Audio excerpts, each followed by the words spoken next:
and welcome everyone to this week's episode of the Framework Podcast. I'm one of your two co-hosts, Jamie Hopkins, and I'm joined by my other co-host, Anna, who it is her birthday today too. So it's a big birthday celebration podcast episode, I guess. And we're joined by Janet Alvarez, who I also just found out, local to me in my area, in my neck of the woods. So exciting to be on the show here today.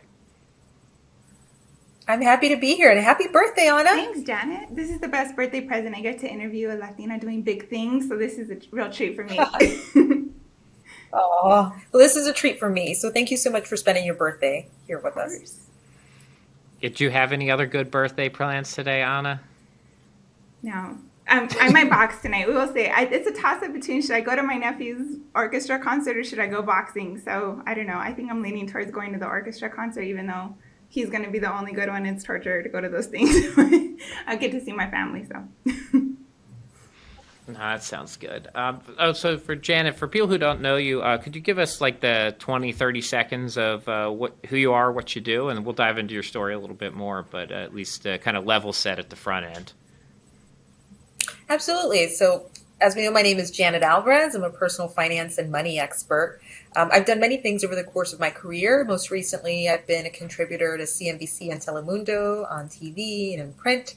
I was the host of NPR's WHYY station here in Philadelphia, and also had a show for Sirius XM Radio called The Business Briefing. And I've just been all over the place, serving as a money expert on a lot of TV shows and a lot of radio. Did you used to work out of the City Ave on Route 1 location with the NBC Telemundo offices there? No. I contribute at the national level. So I go to Miami to do the Telemundo there and Northern New Jersey for CNBC. Yeah, I'd been in that. I know they moved down to the Comcast Center, right next door to it, right, at some point. But they've got posh digs now. Yeah, it's pretty cool over there now. I like that team. I know the NBC 10 team pretty well there, and but I was just thinking, I was like, I had been to the other studio before on City Ave, but that's cool. One of the other questions we always like to ask people, just kind of as an icebreaker, is about food and kind of your favorite food item, type of cuisine, what food means to you. Anything that sticks out in your mind right away when you think about that? Yeah, so I'm a classic emotional eater, and foods are one of the greatest joys in my life. I eat dessert. I'm not exaggerating. I eat dessert at least twice a day, if not 3 times a day. So, for example, today I've already had 2 ice cream sandwiches, and I will have dessert with dinner. So anything that is sweet,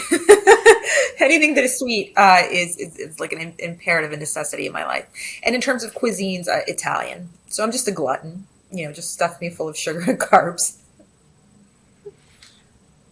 Do you have a favorite dessert place or sweet place in Philly? Was it Franklin Fountain? I love Grand Café L'Aquila on Chestnut for their gelato. Phenomenal. Jenny's ice cream is also really good.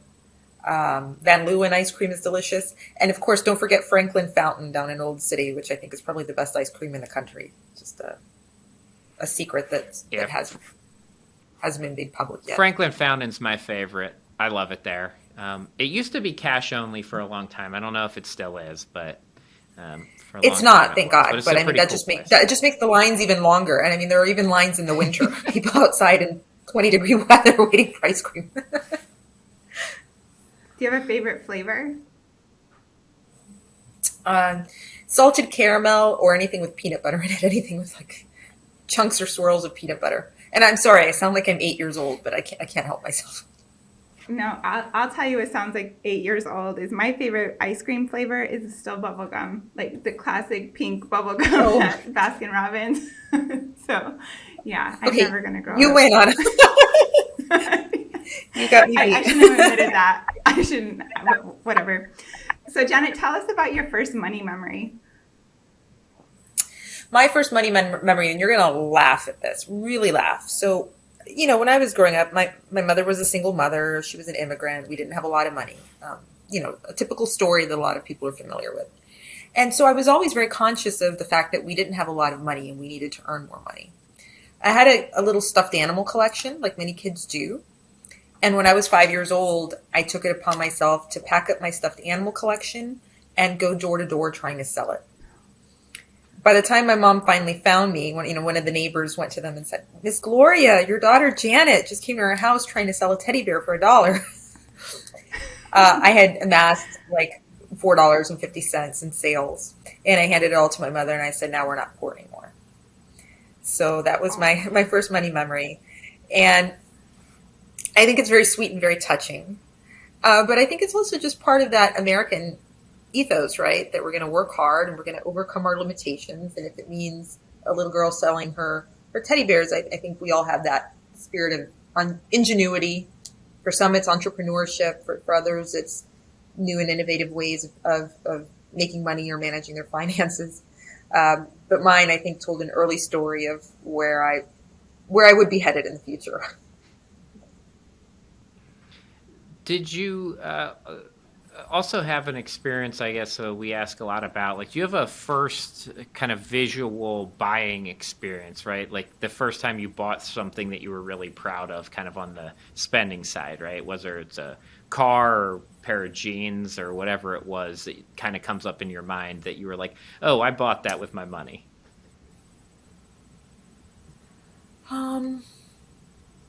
Yeah, I guess the first thing, and I think it's a common one that I was really super proud of, was just renting my own apartment. And I think a lot of people are proud of that, whether it's buying your first home or renting your first apartment. The concept of having your own place and being able to pay for your own place is, I think, sort of the stamp of adulthood. Like, now you're a grown-up, So I think that's one that will probably resonate with a lot of people too. Definitely. So Janet, when you were growing up, did you always want to be a journalist, or did you have some other dream? And tell us about that, and then kind of your journey to where you are now.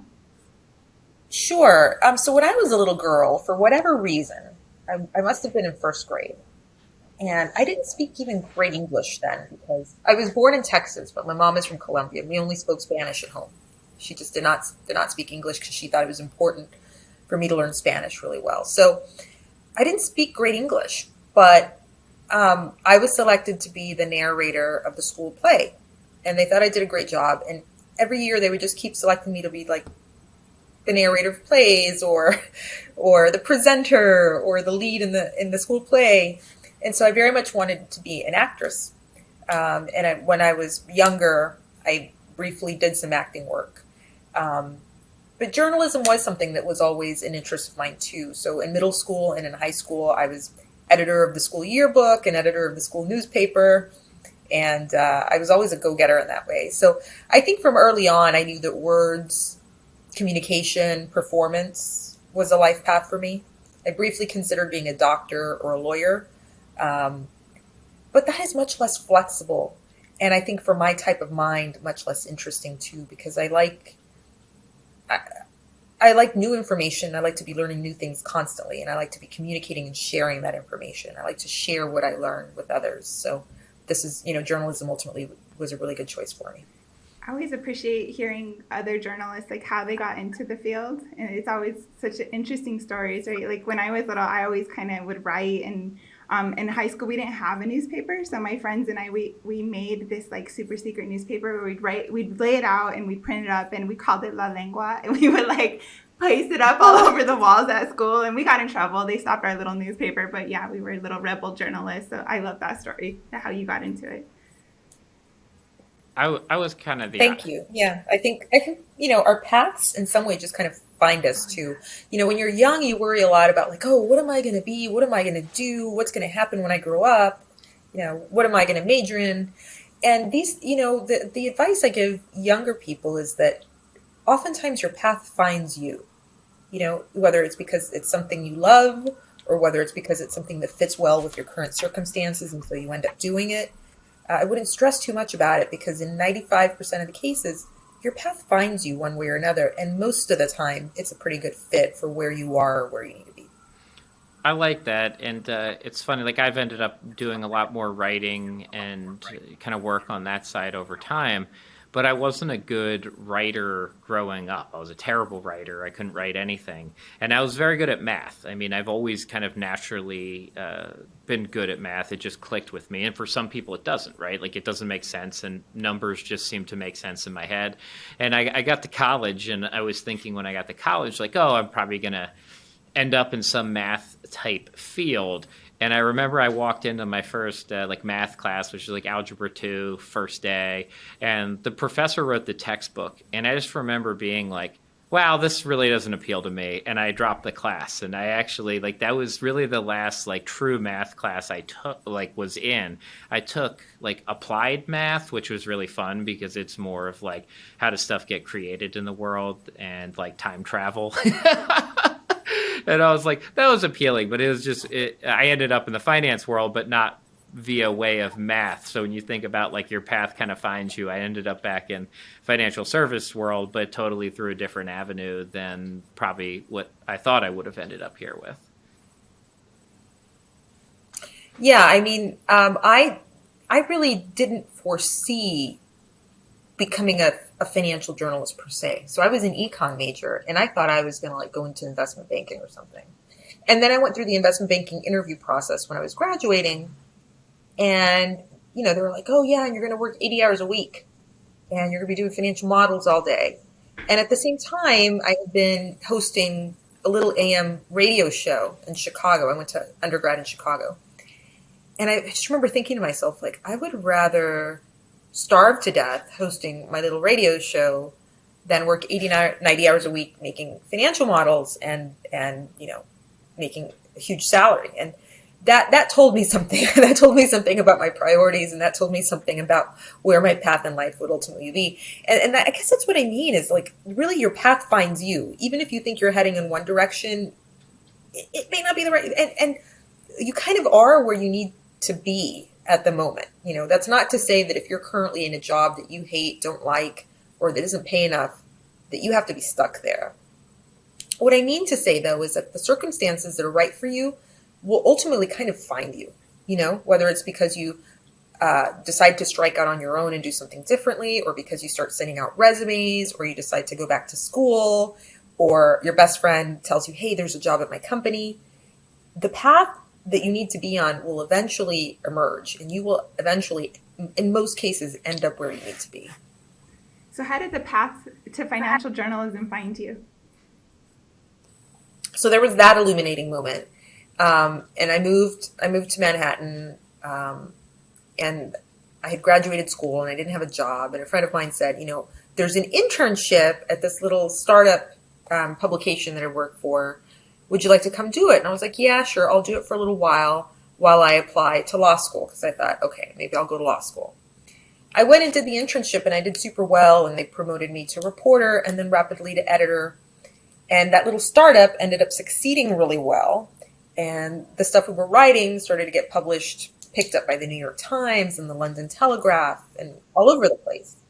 So suddenly I had a lot of responsibility very early on, writing about very complex financial subjects. I was covering things like macroeconomics and derivatives and things like that. And so this little internship that my friend offered me that I thought was like, oh, okay, I'll do this for a couple months before I go to law school, ended up becoming my career.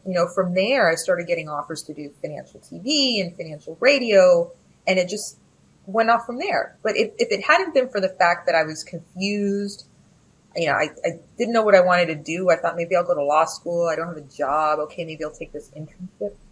It maybe would not have happened, right? It took my best buddy seeing me confused and without a job and without direction and saying, hey, maybe try this, for me to end up on the right path. You mentioned that you were doing the radio show back kind of in college too. Was that, I guess, also, how'd you get into that? Was it something you sought out? Did that opportunity just kind of present itself? Like, I did the radio show through college too. And, we just randomly, a friend on my floor was like, hey, I applied for it and I got it and I won a second person. And I said yes. And right, like that was it, right? I didn't have any grand schemes around it, but I do think it was a super useful skill actually, because you kind of learn to just talk about stuff and, Yeah.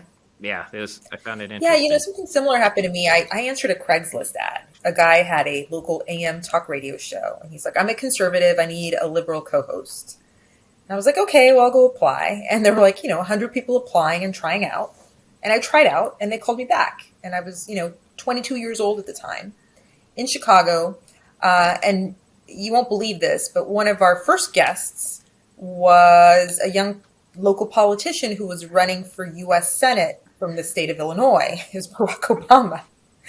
So we've interviewed Obama when he was running for state senator in Illinois. And we interviewed a lot of, prominent local business people and economists and professors. And the show was kind of like a minor, it wasn't a big deal because it's an AM radio show, but it was a minor success in the local Chicago field, right? So then I had these clips of interviews on economics and business with these people. And that's how I even got the internship. But radio, I always say, is like my first love for the same reason you mentioned. It's you can talk, you can express yourself, you can explore topics in depth. It's natural, it's organic, it's not as scripted. You get to really know the people you're interviewing and talking to. TV is wonderful and a great passion of mine too, but often it's more scripted, and we tend to be very focused on sort of the visual image, right? So when I prepare for a television appearance, it's an hour of hair and makeup. When I prepare for radio, it's an hour of research and notes and preparing good questions, and it's a different animal. But radio, and I think audio in general, remains my first love for that reason. Yeah, nobody ever tells me back anything I said on TV. They're always just like, "Hey, I saw you on TV. You looked good." That's it, right? Like, yeah. All right, cool. Thanks. But I do have a funny clip. My kids, when they see me on TV, it's funny. And my daughter must have listened. So she's 5, and she was watching me in the other room, and I was in the other room. And she came in, and she goes, "Daddy, what the heck were you talking about? What are tax credits?" And it was really funny that she now has the term tax credits in her mind from seeing me on TV at 5 years old, and that just happened a couple weeks ago, which is pretty funny. That is very funny. So of all the people you've interviewed, who are some of, Barack Obama, of course, right? But who are some interviews that kind of stand out in your mind, and why? Oh boy, I interviewed Larry Summers, the ex-Treasury Secretary, and he was just brilliant. And every time I see him on TV now, he's just brilliant. His insights are always excellent. So, if you're interested in economics and so forth, Larry Summers usually is right on the money. I interviewed Dee Snider of Twisted Sister on the floor of the New York Stock Exchange. And he was just hilarious and colorful and really into investing. So he was kind of that natural character that you want to talk about money. I interviewed the CEO of Lending Club, the ex-CEO of Lending Club, Renaud Laplanche, before he had the downfall. There was some scandal at Lending Club that caused him to step down. And so I found it fascinating to speak with someone who was in a position, in retrospect, I had found it fascinating to have spoken with somebody who's in this position of power that was soon to have a downfall. I found that very interesting. More recently, I spoke with the Secretary of Education, and I spoke with New Jersey Governor Phil Murphy, who I thought was super insightful, and Steve Forbes. Steve Forbes is super, super, super insightful. I've spoken with so many cool people, that it's hard to say. And almost without fault, when you get to be at the CEO or Treasury Secretary level or governor level, something like that, you're going to have interesting things to say. And what I've learned from years and years of interviewing powerful and interesting people is that often what they don't say matters just as much. You can learn just as much from what they don't say. And often if their response sounds canned or pre-planned, that also tells you a lot, right? Because it tells you about why they want to convey certain things or what they don't want to convey. So you learn a lot from what they don't discuss, and you learn a lot from the canned responses they give, just as much as you learn from the interesting responses or the insightful and honest responses. Yeah, I found it interesting, at least doing these, and I did interviews before this show too, that I've actually struggled, and maybe you have some pointers here for me too, and anybody else who interviews people. I've struggled in that sense, and I'd say some of the bigger CEO style guests that I've had have been, you get much more canned responses. They're very polished. They know not to share certain things, right? As what you said, like what they don't say is often very telling. Yeah. And I often get better interviews when you get further down the line, and you kind of mentioned, like, you get more of a character. They're willing to just opine on things. Like a D. Snyder's just gonna, like, interesting, smart person is gonna talk about random stuff versus, CEOs often say, well, okay, here's our message, and I'm going to deliver the message, right, versus kind of sharing. Any tips that you found that's like worked better to interview people or to, I guess, relate so they feel comfortable sharing? Because that's probably part of it, right? The more you can relate or... So I'm sure you know Terry Gross of NPR. And she actually sat in the office next to mine when I used to work here at WHYY in Philly. Terry Gross might be the best radio interviewer in the business. She is like human and empathetic, and she just is able to elicit the best from people, elicit terrific stories from people. And if there's anything that I've observed of her style that's worth replicating, is about keeping it really casual and really conversational and intimate, right? Sometimes as journalists, we make the mistake of wanting to project as journalists or like conduct a formal interview. And by keeping it very intimate, you not only get more of sort of like the essence of the person, but you also get a conversation that's focused on what matters to them. And when people are speaking about what genuinely matters to them, they'll speak more passionately. It'll be more interesting. It'll have more texture. It'll have more depth. And if you've never caught any interviews by Terry Gross, I just highly recommend maybe go on YouTube or online somewhere and find some. She's the best interviewer in the business and what I would aspire to be someday. It's a totally different skill set. Like, I come from print journalism. This is my first foray. Like, Jamie's always pushing me outside my comfort zone.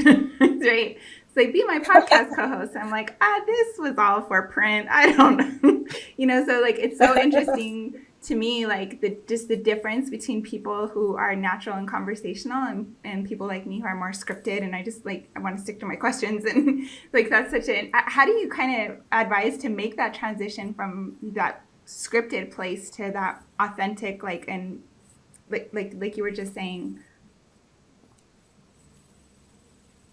Well, there's a time and a place for both, right? So there are times when being very scripted, very on message, asking specific questions is necessary, right? So if you're talking with a fund analyst or a politician, often it has to be very scripted. And there are just interviews where that's the more appropriate style. In terms of making it conversational and natural, I think doing a little bit of research beforehand, learning about the person you're interviewing, learning about their interests, their background, and not just what they're there to talk about can make it more natural.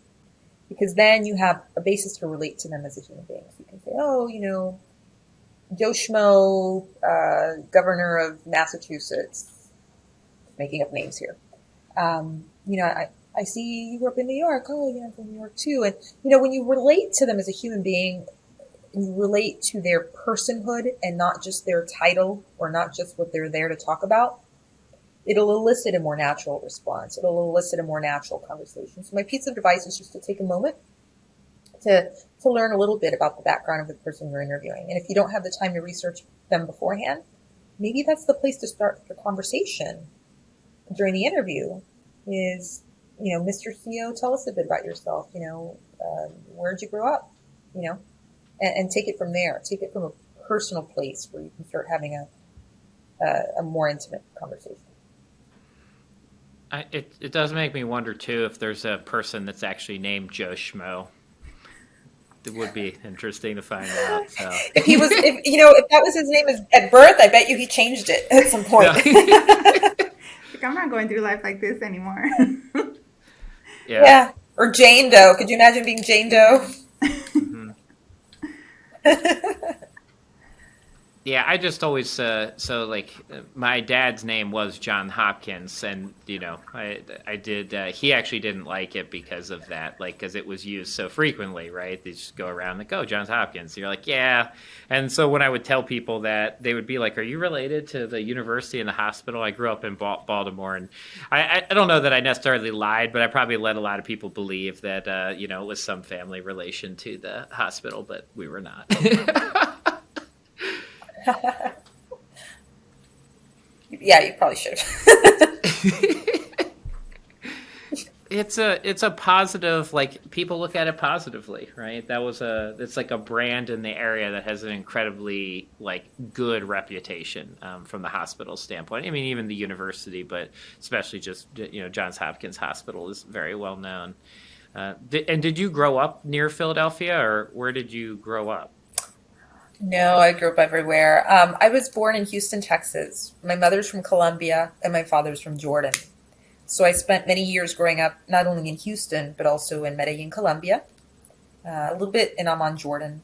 And then as an adult, I've lived everywhere around the country: Chicago, New York, San Fran, Miami, Atlanta, Philly, Phoenix. I've been everywhere.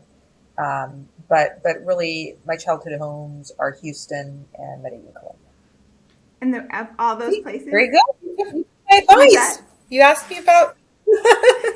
so out of all of those places, which one is the best one that you've lived in your mind that you always think fondly of? All the places I've lived, what's the best? I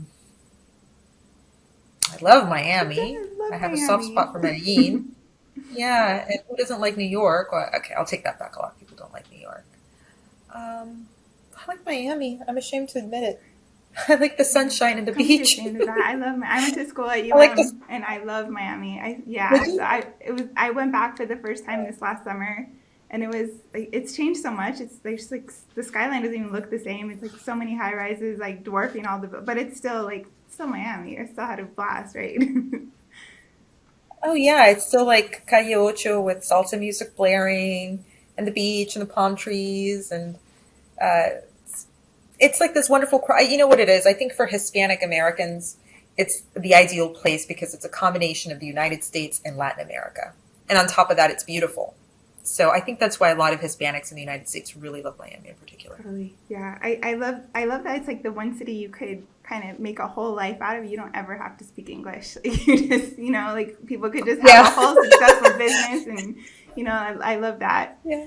So some of like in terms of providing, financial content and the stuff that you do to like the wide Latino community, I think that's a really big deal. Like to see a Latina up there at your level, providing this type of information and doing Thank you. that. Like, what's your passion? Like, what drives you to do that, and what kind of keeps you going in this space?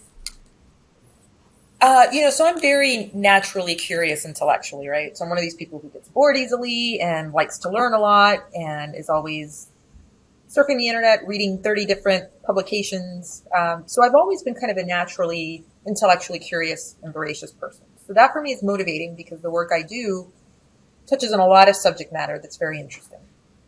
Second, it's about legitimately helping people. So personal finance and investing sounds really boring often, but it legitimately helps people, right? Like people need to know how to save in their 401k. They need to know how to pay down debt. They need, these things are personally empowering too. Like if you figure these things out, it can legitimately change your life and improve it for the better. And then third, yeah, you hit on something very important, which is representation. I didn't go into this with the mentality of equity and representation necessarily. I just wanted to be a great journalist. But now I realize, okay, maybe my being here, we're all human beings. We all have the same preoccupations. We all have the same needs, right? But maybe my being here also just gives a little bit of voice or a little bit of voice maybe to people of color, to women of color in particular, who often are not seen as being as credible or not seen as being people for whom you'd go to information. And that's a sad thing to say. It's unfortunate. And I never want to play sort of the race card or anything like that. But it's true. It's true. And it matters. It matters that our society has people, has women of color in places where They can speak about complex things, and people can come to them for advice, and they're involved in important conversations. That matters. That matters to society. That matters to our progress, and that matters to eventually reaching the point of true equity, where people don't identify themselves by ethnicity anymore. I think that's what our grandchildren's world will be like eventually, and I think this is kind of the step we're taking to eventually get there. You did bring up that a lot of people don't look at this. The same thing happens to me. I tell people, oh, I work in financial planning or personal finance or retirement planning or tax, whichever one that day I decide that I'm going to use the terminology. And, a lot of people don't think of it as exciting. And I was talking to a tax professor that I'm friends with recently, and he was like, you've got to be crazy if you don't think taxes are exciting. It's driving like the entire economy and business development, and why these companies are moving and putting people here and there, and it's like the backbone of this whole financial system. And you're like, yeah, the same thing with personal finance. The fact that people don't get excited about it when there's very few things you get to do in life without it, right? Like, mastery of it and getting control over your finances allows you to live a significantly better life. And it's interesting that so many people kind of look at it and be like, I don't want to engage with it at a deep level. But you see the stuff where like people will spend 50 hours searching for the best vacation, and they won't spend 50 hours on their own finances over the course of basically their life. What's kind of a topic area in the personal finance world that really interests you right now? What really interests me right now in the personal finance area, I think it's still student loans, right? I think it's just going to be a debacle to get federal student loan repayment restarted in May. So the federal government has frozen federal student loan repayment for almost 2 years now, right? As 0% interest has also been applied to loans. So what's going to happen when these millions of people suddenly have to start repaying their loans again in May? Not everyone is going to remember. Not everyone's prepared. Not everyone knows how to go and ask for income-based repayment or pay-as-you-earn if they can't afford their full payment. Not everyone is informed about these options or simply in the mental space to start repaying again.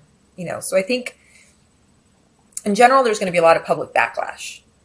I think you're going to find that more people will start defaulting, and as a consequence of those defaults, there's going to be a lot of public backlash, and there's going to have to be very meaningful reform around student loans occurring.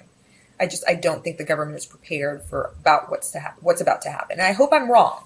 I hope I'm wrong. I hope the Federal Department of Education really does its outreach and really ensures people are put on the proper repayment plan so they can afford it and that they're able to contact people. But just think about the millions of people who have moved in the past couple of years and might not be getting mailings anymore from their student loan servicer, or the people who have lost jobs or whose income levels have changed and just have forgotten to submit the paperwork necessary to certify their income. There's millions of stories like that. So I think that is an underexplored difficulty that I think is going to arise this year. And I hope I'm wrong.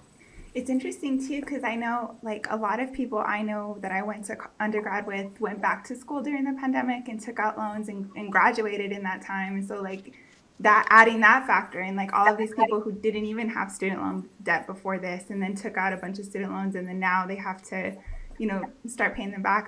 I went back to school. I'm getting my MBA right now, and I took out some loans to go back. I won't have to pay them back because it's going to take me forever to graduate. But the point is that like I'm interested to see how that ties into all of that too.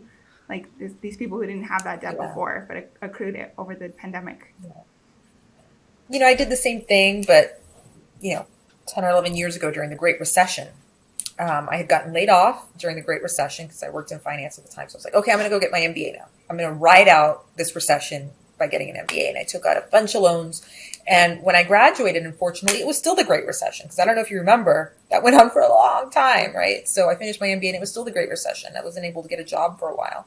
So I'm happy you brought that up, because it's a very, very, very important question. What happens if the economy starts slowing down, right? Because of the Fed rate hikes. And right now, the job growth is strong, the job market is roaring. But what happens when that turns? And then you have all of these people who took out student loans during the pandemics, suddenly having to repay. Yes, we have income-based repayment now and so forth, but what happens? Yeah, I saw Sean Brown, CEO of Y Charts, put up a chart this week because I know I commented on it on like U.S. household debt, which declined a lot, like actually early in like 2020, right? And people's because the government was actually putting out so much kind of stimulus and savings rates rose, but it's at basically, if I didn't read the whole like all the details of the chart, so there should be some nuance I'm missing here, but it looked like average household U.S. debt reached its highest point ever just now again. So that whole notion of debt going up is definitely there. I do wonder, like I was thinking about that too, like how much of that is people buying houses, with soaring prices. Some of the Texas ones I saw, like Austin rent went up 40% last year, just in Austin, right? And like that's a wild, kind of price jump when you're thinking like, hey, I'm getting my first apartment, then the next year it's up 40%. And then if student loans kick back in and you have to start making that payment, which you haven't been for 2 years, and rent went up 40%, it creates that's a lot of pressure coming from a lot of different areas all at once. And as you said, like job market's roaring, but when we get this low in unemployment, it's created some issues in the past before too, right? Like that kind of running out of people to fill jobs world has been like a precursor to recessions before, right? And it's another interesting thing to watch as, you just see everybody's trying to hire, and I think 5 million people left the workforce last year. So there's a lot of interesting pieces that kind of converge, and then you add the student loan back into the picture, and does that kind of, as you said, like it's millions and millions of people, does it push things into a place that gets really bad very quickly? No, I agree entirely. And we're in a very complex financial situation right now. And I don't think people realize that. I mean, it has been the case since the last recession, but the national debt is extraordinarily high as well. And then there's the unwinding of quantitative easing and the interest rate hikes that are forthcoming, and inflation. It's a very unique economic situation that we're in, and I think it makes it incredibly difficult to project forward. To know where we'll be tomorrow. I mean, it's always hard to project forward, but this is a particularly complex situation. So I would just advise anyone who's listening, just stick to the basics. Just remember you got to have an emergency fund because you don't know what's going to happen tomorrow. You always want to live within your budget, and if you don't have a budget, make one. Create one. There are plenty of free, great resources for doing that. And just, think to the future. How can you prepare yourself? Can you get additional skills? Do you need to go back to school? Stick to the basics, because no matter what happens in the economy, if you stick to the basics, if you save, if you try to minimize debt, and you try to improve yourself so that you're more employable, that's the best advice anybody can give you without getting more complicated. So Jamie's working on a new book right now, and he hits on all those points in it. So that's great. You're on the right track, Jamie. No, I'm just kidding. If we aren't on the right track right now, we have a whole other problem. We have issues. So Janet, I'm interested in your perspective on just challenges in the Latino community specifically, when it comes to personal finance and overcoming the trust barriers that some communities have, and what are some things you've noticed there, and what are some tips to our community to kind of, get more financially healthy, financially fit? Yeah, I think Latino community focuses a lot on home ownership as a source of wealth building. And it's a great source of wealth building. And I don't want to say Latinos are the only people who do that. Everybody wants to buy a house, But Latinos really think, owning your house or owning land, that's a great investment. And while it can be a good investment, it's not the best one necessarily, right? And so Latinos are less likely to invest in the stock market, less likely to have retirement savings in the form of a 401k. Latinos in particular need investment education. So they need to learn about equities, they need to learn about bonds, they need to learn about different forms of investing. and they need to be more informed about retirement planning in the United States. So, a lot of Hispanics come from countries where retirement is financed entirely by the government, or you don't have retirement. Basically, your family takes care of you when you're old. You either saved enough money to be rich, or your family's going to take care of you when you're old. And some of that carries over here, but for the most part, it's a different system, and so they need to learn about 401k plans. They need to learn about Social Security and what it can do for the retirement years, and they need to learn about investing in general beyond simple home ownership or small business ownership. And small business ownership is another one, right? Latinos tend to start small businesses at a higher rate than many native-born Americans, right? So we own more small businesses, and those can range from a mom and pop taco stand to a consulting business, everything between. So having essential tools and skills to run a small business, to manage the financials of a small business intelligently, and to know where to access capital are important skill sets that I think our community really needs.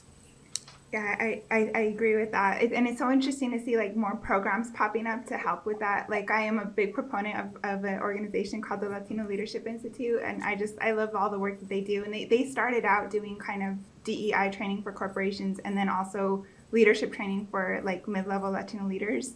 But now they're kind of making that foray into helping, Latino business owners do just that, figure out the system and find access to capital and do all those things. So I'm really excited to see kind of the change that'll bring eventually. Who knows how long that'll take, but yeah, definitely great points. Has any of that changed? I actually haven't looked at any data on that in a long time, but I do remember something that I worked on with some people was showing. I think that Latino attitude towards debt, they were wanted to be much more debt averse, right? Borrowing for stuff was more viewed as a negative than probably other U.S. households viewed debt. Do you still see that, or have you seen any shift in using debt as a positive tool outside of home purchase? Yeah, I think Latinos tend to have a more negative attitude toward debt, just because debt is less ubiquitous in Hispanic countries. Historically, it's been harder to get a mortgage or a credit card, and so Latinos come with the mentality that you need to pay for things in cash, and you want to assume debt as little as possible. That is changing. I agree with you. That is changing, but there is still a little bit of a lag, especially amongst first-generation Latinos, about the proper and good use of credit. And that's a shame too, because good use of credit is what actually builds your credit, increases your credit score, so that you're able to equitably access home ownership, car ownership, and many other facets of the American dream. So that is, I agree, something that has been changing, and that can possibly still change further. And a lot of it really is not so much about what we do here, but what's done in the home countries, right? So if you just arrived to the United States in the last 10, 15 years, let's say, you still carry those attitudes with you. And it's hard to undo that, right? If you're raised believing that is always a bad thing, it's hard to undo that. It's hard to make the argument to somebody that can be a good thing. It's counterintuitive naturally. Yeah. Sure. And it's one of the reasons it brought up a kind of story around this is I have a friend, he's probably late 40s now.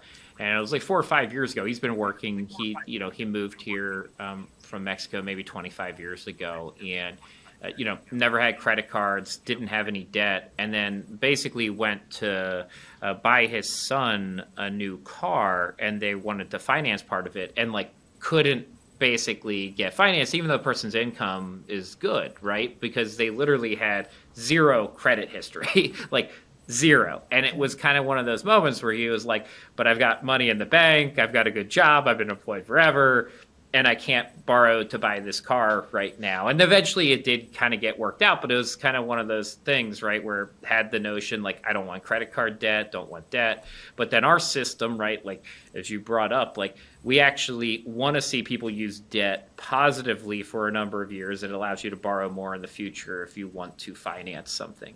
And, it is one of those challenges of coming from a different culture or system, as you brought up, and then coming here, and the system doesn't operate in that way, right? And buying a cash car that's $35,000 with interest rates at 0 for 2 years, right? Isn't something that you probably want to do. You do probably want to leverage some of those available financing tools. So attitudes about debt and the use of credit really often originate in Hispanics' home countries. So for first generation Hispanics who may have immigrated in this lifetime to the United States, they bring attitudes about debt from their home countries that tends to view debt more negatively than we do, and that includes credit. So people are more used to paying for homes in cash, excuse me, paying for cars in cash, avoiding credit cards, and so forth. Not only is credit harder to come by in some developing countries, but it's also kind of viewed as a marker of status or wealth that you can pay for things in cash. And so people just really have negative attitudes toward it. So first generation Hispanics in particular tend to be very averse to debt, even when it can be what we term good debt, like a mortgage for a first home or a small business administration loan to start a business. Those attitudes can impact the ability to start businesses, to own homes, etc. We're seeing that changing. We're seeing that evolve. But amongst first generation Hispanics and other immigrant groups, it continues to be a point of difference. Yeah, for sure. One of the things is my family, we're all going to Mexico City, and my sister was like, I need to take out a travel loan. But we're fifth generation, and she's still very debt averse. And she's like, I don't have the credit to get approved for that loan. I'm like, I can't believe this is a thing. And like, after all of the things we've been through, that you still don't have like the credit to get a loan. But I digress. I hope that she doesn't listen to this episode. But anyways, but Janet, it's been really lovely having you on the show today. And we like to end on a hopeful note. So we always ask, what's the legacy you want to leave in the world? The legacy that I want to leave in the world is overcoming limitations, overcoming barriers. I've personally had to overcome a lot of limitations and barriers. I send a shout out to my mother, my grandmother, who had to do so as well, my little son, who's doing so in his lifetime. And overcoming our limitations and our barriers is, I think, one of the single greatest lessons that we can learn in life, and the single greatest accomplishment. Because we're not all here to be president of the United States or CEO of a Fortune 500 company. That doesn't mean that what we achieve or accomplish isn't as great. Oh, absolutely. I love that. And like generational resilience, right? That's what you're creating here. So that's beautiful. I love that. So Janet, where can people find you if they listen to this and want to connect with you? Where's the best place to do that? Sure, you can reach me on Twitter at Janet on the Money. Awesome. Well, Janet, thank you again for joining us today. We so appreciated it. And thank you everybody else for listening to this week's episode of the Framework Podcast. Don't forget to subscribe so you never miss an episode.